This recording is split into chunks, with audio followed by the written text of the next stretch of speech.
నమస్కారం city morning bulletin కు స్వాగతం. ముందుగా ముఖ్యాంశాలు. చంద్రబాబు సీఎంగా ఉన్నప్పుడే వివేకానంద రెడ్డి హత్య జరిగింది. సునీత అప్పుడెందుకు నిలదీయలేదన్న ప్రభుత్వ సలహాదారు సజ్జల.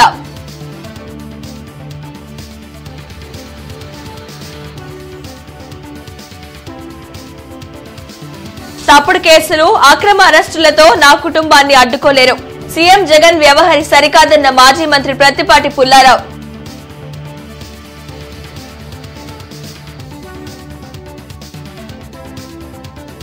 ప్రశాంతంగా ప్రారంభమైన ఇంటర్ పరీక్షలు, పకడ్బందీ ఏర్పాట్లు చేసిన అధికారులు.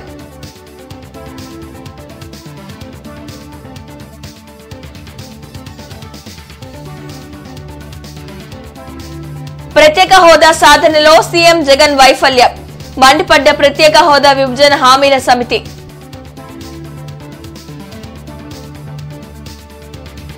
వైఎస్ వివేక హత్య జరిగింది చంద్రబాబు సీఎంగా ఉన్నప్పుడే. ఈ కేసు గురించి సునీత ఆయన్ని ఎందుకు నిలదీయలేకపోయిందని ప్రభుత్వ సలహాదారు సజ్జల రామకృష్ణారెడ్డి అన్నారు.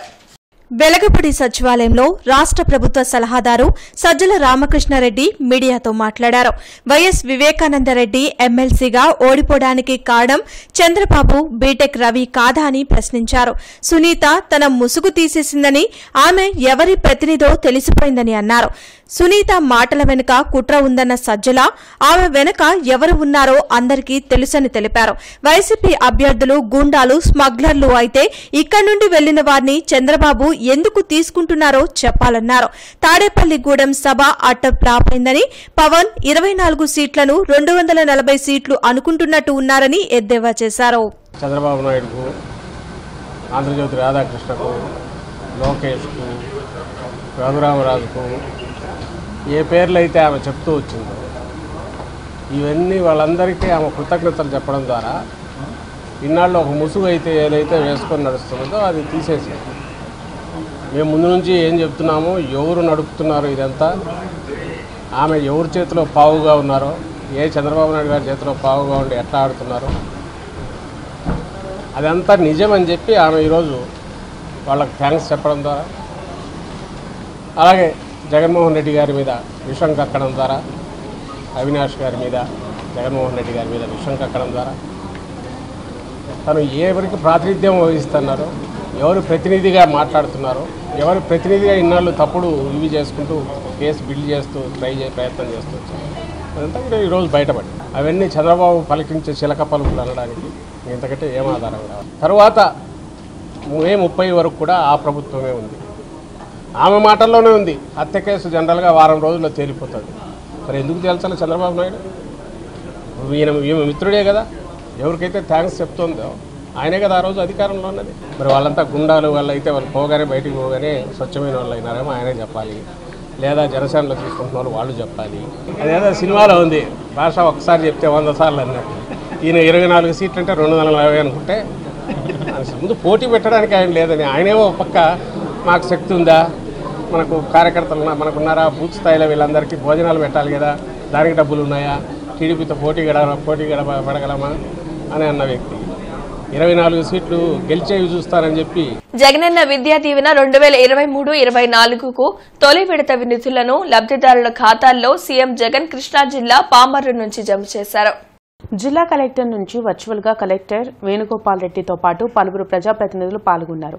గుంటూరు జిల్లాకు చెందిన 37,064 మంది విద్యార్థులకు 31,28,08,508 రూపాయలను ప్రభుత్వం అందించింది. ఉన్నత విద్యను ప్రోత్సహించేందుకు ప్రవేశపెట్టిన ఈ పథకాన్ని అర్హులు సద్వినియోగం చేసుకుని అభివృద్ధి చెందాలని కలెక్టర్ సూచించారు. విద్యా దీవెన అనే కార్యక్రమం ద్వారా మన జిల్లాలో ఇప్పటి వరకు, అంటే ఈ కార్యక్రమం ప్రారంభించిన 2019 నుండి ఇప్పటి వరకు తీసుకుంటే మొత్తం 597.83 కోట్లు, అంటే దాదాపుగా 598 కోట్ల రూపాయలు లబ్ధి మన జిల్లాలో చదువుతున్నటువంటి విద్యార్థులకు వచ్చింది. తద్వారా వీళ్ళందరూ కూడా మంచి చదువులు చదువుకొని, చాలామంది ఇప్పుడు మీరు చూసినట్లయితే మాట్లాడిన పిల్లలు కూడా బీటెక్ గ్రాడ్యుయేషన్స్, రకరకాలన్నీ గ్రాడ్యుయేషన్స్, ప్రొఫెషనల్ కోర్సుల్లో చదువుతూ ఉన్నారు. సో కాబట్టి వీరందరూ కూడా ఈ అవకాశాన్ని సద్వినియోగం చేసుకొని మంచి చదువులు చదువుకొని వారి కుటుంబాలని ఆర్థికంగాను సామాజికంగాను అభివృద్ధి పదంలోకి తీసుకొని వెళ్ళి తద్వారా జిల్లాని కూడా అభివృద్ధిలోకి తీసుకొని వెళ్తారని చెప్పి మనస్ఫూర్తిగా ఆశిస్తూ ఈ విద్యార్థులందరికీ కూడా శుభాభినందనలు తెలియజేస్తున్నారు. ఇంటర్ ఎగ్జామ్స్ ప్రశాంతంగా ప్రారంభమయ్యాయి. జిల్లా వ్యాప్తంగా 92 పరీక్షా కేంద్రాలను అధికారులు ఏర్పాటు చేశారు. మార్చి 20 వరకు జరిగే ఎగ్జామ్స్ ఉదయం 9 గంటల నుంచి మధ్యాహ్నం 12 వరకు నిర్వహించనున్నారు. పరీక్షా కేంద్రాల్లో విద్యార్థులకు మౌలిక వసతులు కల్పించారు. స్టూడెంట్స్ ను క్షుణ్ణంగా చెక్ చేసిన తర్వాతే ఎగ్జామ్ సెంటర్లోకి అనుమతించారు. ప్రతి రూమ్లోనూ సీసీ కెమెరాను పెట్టి ఎప్పటికప్పుడు అధికారులు పర్యవేక్షించనున్నారు.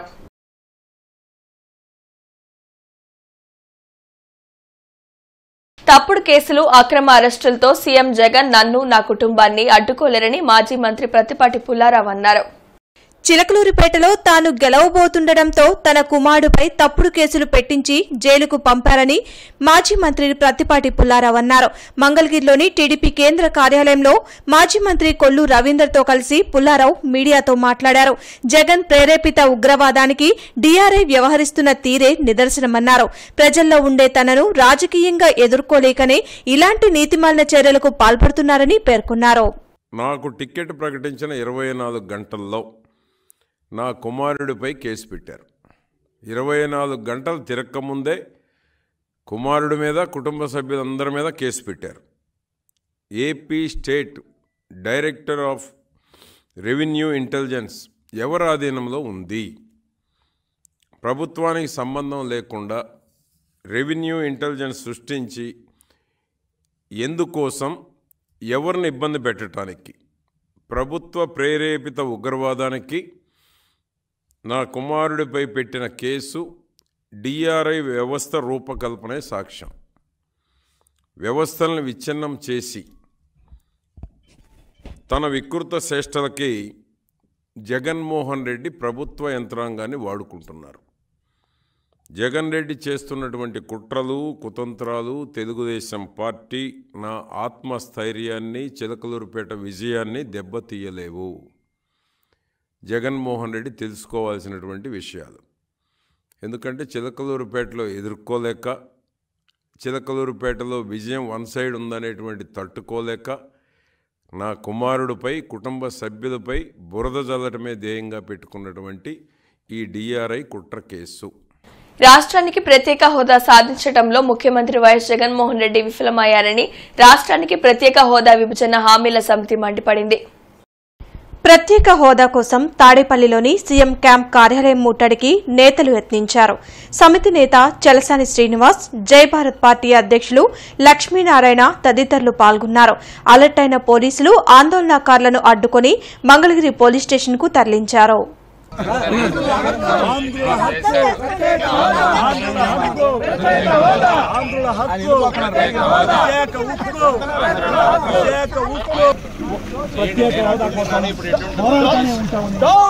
జగన్ మోండి వైఖరి, జగన్ మొండి వైఖరి, రాష్ట్ర ప్రభుత్వం మొండి వైఖరి, రాష్ట్ర ప్రభుత్వం మొండి వైఖరి. పిల్లలు బాధపడుతున్నారండి, రాష్ట్ర బాధపడుతున్నారండి. దయచేసి ఆగండి, ఆలోచించండి.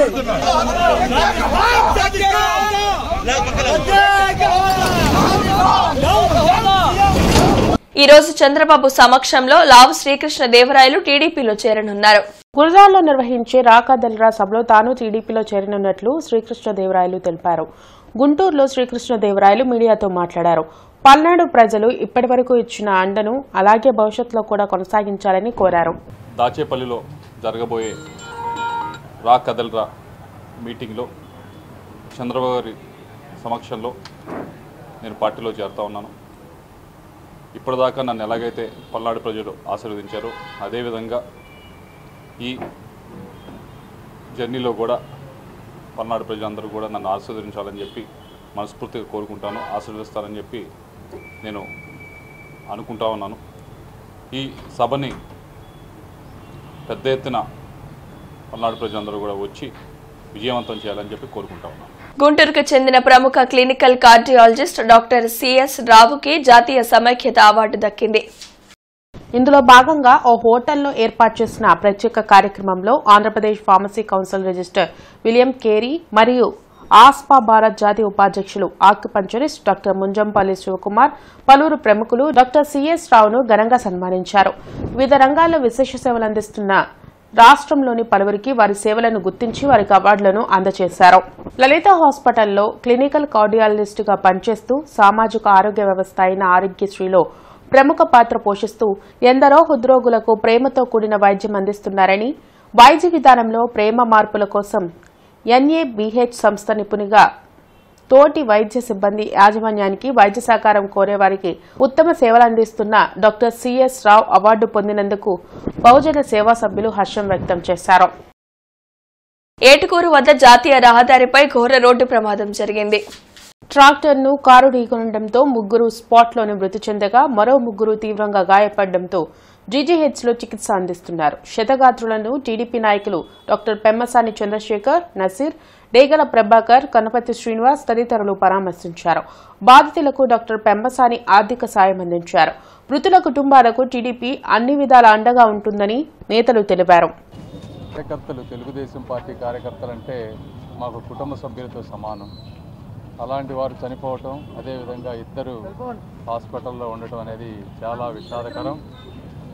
లోకేష్ గారు ఇక్కడ లేరు, ఆయన వేరే ప్రోగ్రాంలో ఉన్నారు.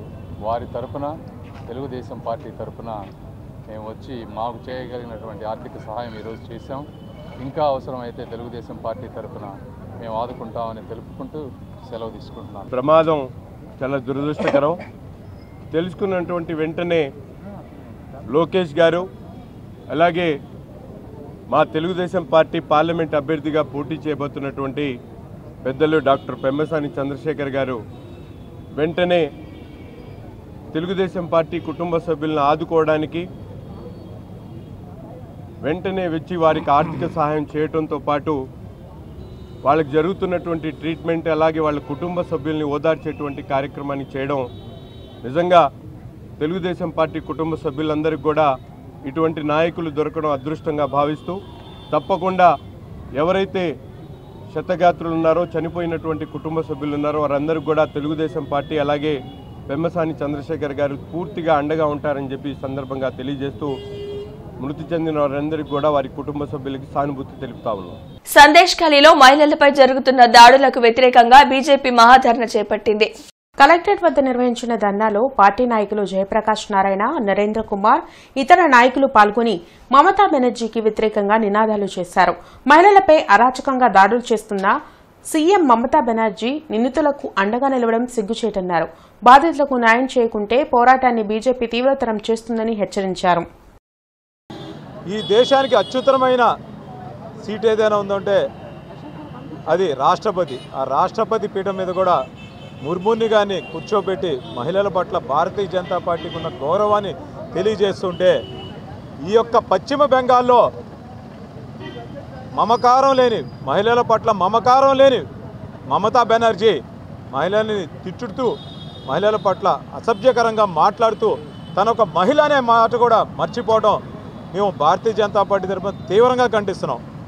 ఒక మహిళ ఉండి కూడా కేవలం ఓటు బ్యాంకు రాజకీయాల కోసం, తన ఆస్తుల కోసం, ఎమ్మెల్యేల సంపద కోసం పక్క రాష్ట్రం నుంచి, పక్క దేశం నుంచి బంగ్లాదేశ్ ఈ రోహింగ్యాలు వస్తుంటే వారిని స్వాగతిస్తూ వారి ద్వారా పశ్చిమ బెంగాల్లో ఉన్న మహిళల మీద అత్యాచారాలు జరుగుతుంటే సోజ్యం చూస్తూ వికటహాసంతో నవ్వుతున్నాన్ని భారతీయ జనతా పార్టీ తీవ్రంగా ఖండిస్తుంది. మహిళల ఆత్మగౌరవం కోసం మరుగుదొడ్లు ఇవ్వడం కావచ్చు, ఈ రోజున 33% రిజర్వేషన్ కావచ్చు, ఇచ్చిన ఇళ్లలో 4 కోట్ల ఇళ్లలో 2,75,00,000 ఇళ్ళు మహిళల పేరుని ఇవ్వడం కావచ్చు, ఇలా అనేక రకాలుగా మహిళల కోసం సుకన్య సమృద్ధి యోజన, బేటీ బచావో బేటీ పడావో, మహిళల ఆత్మగౌరవం, సైనికుల్లో కూడా కల్నల్గా కావచ్చు అనేక అధికారంలో మహిళలను ఇచ్చిన ఘనత భారతీయ జనతా పార్టీది.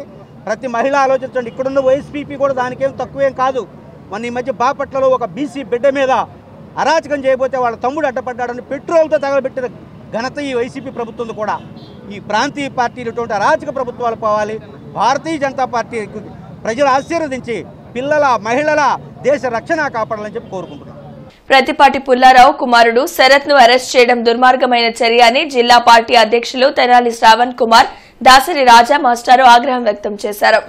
ఈ సందర్భంగా శ్రావణ్ కుమార్ మాట్లాడుతూ మాజీ మంత్రి ప్రతిపాటి పుల్లారావు కుమారుడు శరత్ ని అక్రమంగా అరెస్ట్ చేయడం, రాజకీయంగా ఎదుర్కోలేక అక్రమ అరెస్టులు చేయించి జగన్మోహన్ రెడ్డి ఇబ్బందులకు గురి చేస్తున్నారని అన్నారు. ఇలాంటి అక్రమ అరెస్టులు ఎదుర్కోవడానికి తెలుగుదేశం, జనసేన నాయకులు సిద్ధంగా ఉన్నారని అన్నారు. కార్యక్రమంలో డీఎస్ఆర్, కంచెల శివరామయ్య తదితర నాయకులు పాల్గొన్నారు.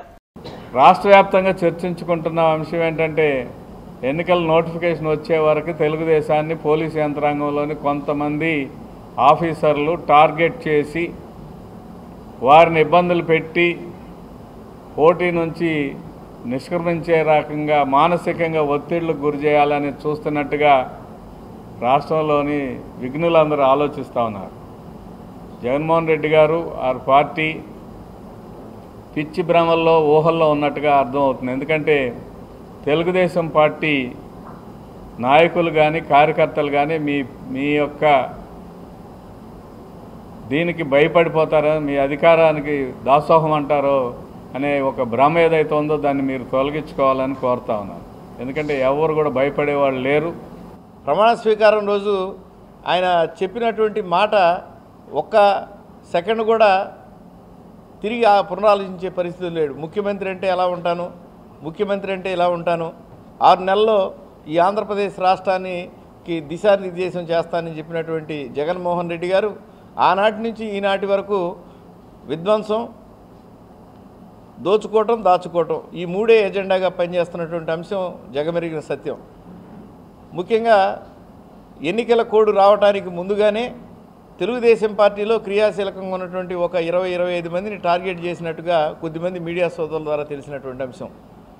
ఎంతమందిని మీరు టార్గెట్ చేసినా 4.5 సంవత్సరాల నుంచి భరిస్తున్నటువంటి తెలుగుదేశం పార్టీ కానీ, జనసేన కానీ, ఈ రాజకీయ పక్షాలకు సంబంధించినటువంటి నాయకులు, కార్యకర్తలు మీరు ఎటువంటి ఇబ్బందులను పెట్టినా ఎదుర్కోవడానికి సిద్ధంగా ఉన్నటువంటి అంశాన్ని జగన్మోహన్ రెడ్డి ఆయన టీం మర్చిపోతా ఉన్నారు.